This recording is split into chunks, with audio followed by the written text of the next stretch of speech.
வந்திருக்கும் இளம் சாதனையாளர்களுக்கும் அவங்களுடைய பெற்றோர்களுக்கும் தமிழக வெற்றி கழகத்தினுடைய தோழர்களுக்கும் என் நெஞ்சில் குடியிருக்கும் நண்பா நண்பிகள் உங்கள் அனைவருக்கும் மீண்டும் என்னுடைய பணிவான வணக்கங்கள். நான் இன்றைக்கி எதுவும் பேச வேணான்னு தான் நினச்சேன். பட் ஒரு முக்கியமான ஒரு விஷயத்தை பற்றி இன்றைக்கி நான் பேசலைன்னா அது அவ்வளோ கரெக்டாக இருக்காதுன்னு எனக்கு தோணுச்சு. அதான் அது என்னவா இருக்குன்றது நீங்களே கெஸ் பண்ணியிருப்பீங்க. எஸ், நீட்டை பற்றி தான்.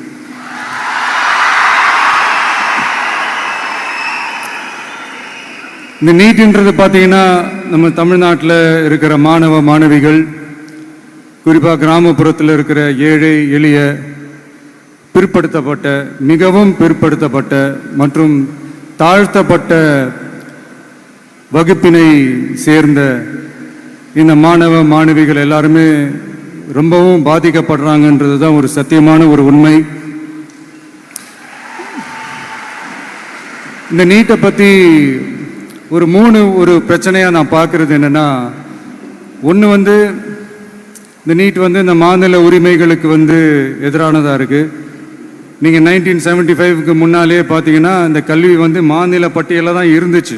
உங்கள் எல்லாருக்குமே தெரிஞ்ச ஒரு விஷயந்தான். அதுக்கப்புறமா தான் அது ஒன்றிய அரசு வந்ததுக்கப்புறம் அது பொது பட்டியலில் அது சேர்த்தாங்க. எனக்கு தெரிஞ்சு அதுதான் ஒரு முதல் பிரச்சனையாக ஒன்று ஸ்டார்ட் ஆச்சு. ரெண்டாவது பார்த்தீங்கன்னா, ஒரே நாடு, ஒரே பாடத்திட்டங்கள், ஒரே தேர்வு. இது பேசிக்காகவே அந்த கல்வி கற்கும் அந்த நோக்கத்திற்கே ஒரு எதிரான ஒரு விஷயமா நான் அதை பார்க்குறேன். ஒவ்வொரு மாநிலத்துக்கு ஏற்ற மாதிரி அந்த பாடத்திட்டங்கள் இருக்கணும். இது நான் மாநில உரிமைகளுக்காக மட்டுமே இதை நான் கேட்கல. நீங்கள் பார்த்தீங்கன்னா அந்த கல்வி முறையில் பல்வேறு கண்ணோட்டங்கள், பல்வேறு பார்வைகள், டிஃப்ரெண்ட் பர்ஸ்பெக்டிவ்ஸ்னு ஒன்று சொல்லுவாங்க இல்லையா, அப்படி அதுக்கு ஒரு முக்கியத்துவம் கொடுக்குற ஒரு விஷயமா அது இருக்கணுன்றதான் என்னுடைய பார்வை. Diversity is a strength, it is not a weakness. பன்முகத்தன்மை அப்படிங்கிறது அது ஒரு பலமே தவிர பலவீனம்னு சொல்ல முடியாது. இதில் இன்னொரு முக்கியமான ஒரு விஷயம் என்னென்னா, மாநில மொழியில் படிச்சுட்டு, ஸ்டேட் சிலபஸில் படிச்சுட்டு, என்சிஇஆர்டி சிலபஸில் தேர்வு வச்சா அது எப்படிங்க? அதுவும் கிராமப்புறத்தில் இருக்கிற மாணவ மாணவிகள், அதுவும் அவங்களுடைய மருத்துவ படிப்புக்கு கொஞ்சம் யோசிச்சு பாருங்க, இது எவ்வளோ ஒரு கடினமான ஒரு விஷயம்னு.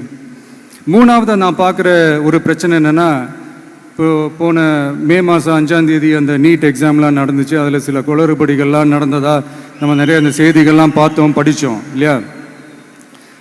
அதுக்கப்புறமே என்ன ஆயிடுச்சுன்னு பார்த்தீங்கன்னா, அந்த நீட் தேர்வுக்கு மேலே இருக்கிற அந்த நம்பகத்தன்மையை மக்கள் மத்தியில் சுத்தமாக போயிடுச்சு.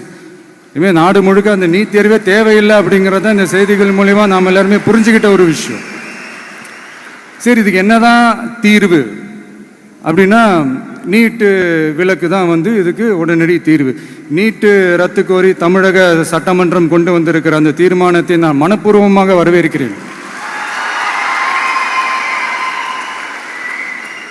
இதுக்கு அந்த ஒன்றிய அரசு அந்த காலதாமதம்லாம் எதுவும் செய்யாமல் தமிழ்நாட்டு மக்கள் அவங்களுடைய உணர்வுகளுக்கு மதிப்பு கொடுத்து இதை சீக்கிரமாகவே இதை சால்வ் பண்ணணும் அப்படின்றதான் இங்கே நான் கேட்டுக்கிறேன். சரி, ஓகே, இதுக்கு நிரந்தர தீர்வு தான் என்ன அப்படின்னா, அந்த கல்வி பொது பட்டியலேருந்து மாநில பட்டியலுக்கு கொண்டு வரணும். ஒருவேளை அதில் ஏதாவது சிக்கல்கள் இருக்குது அப்படின்னா ஒரு இடைக்கால தீர்வாக இந்த இந்திய அரசியலமைப்பு சட்டத்தை திருத்தி ஒரு ஸ்பெஷல் கன்கரண்ட் லிஸ்ட், சிறப்பு பொது பட்டியல் அப்படின்னு ஒன்று உருவாக்கி அதில் கல்வி மற்றும் சுகாதாரத்தை அதில் சேர்க்கணும்.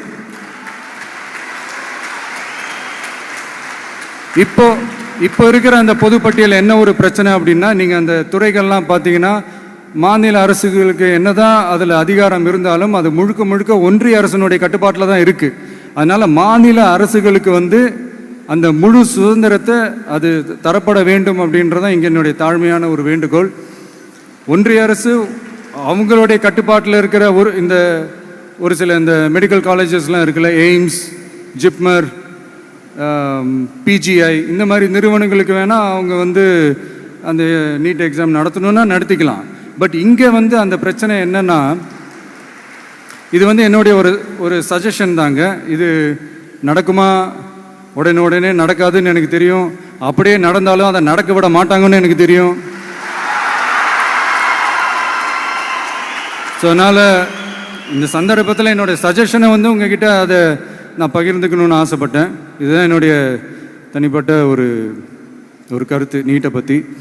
ஸோ மற்றபடி வேறு ஒன்றும் இல்லை. வந்திருக்கிற என்னுடைய friends, learning is fun, education is celebration. ஜாலியாக படிங்க, ஸ்ட்ரெஸ் எல்லாம் எடுத்துக்காதீங்க. இந்த உலகம் ரொம்ப பெருசு, ரொம்ப ரொம்ப பெருசு. ஆப்பர்ச்சுனிட்டிஸ் அவ்வளோ இருக்கு, அவ்வளோ கொட்டி கிடக்கு. அதனால ஏதாவது 1-2 மிஸ் பண்ணாலும் எதுவும் ஃபீல் பண்ணிடாதீங்க. அப்படின்னா கடவுள் வந்து இன்னொரு பெரிய ஆப்பர்ச்சுனிட்டி உங்களுக்காக வச்சுட்டு காத்துக்கிட்டு இருக்கிறாருன்னு அர்த்தம். அது என்னன்னு தேடி கண்டுபிடிங்க.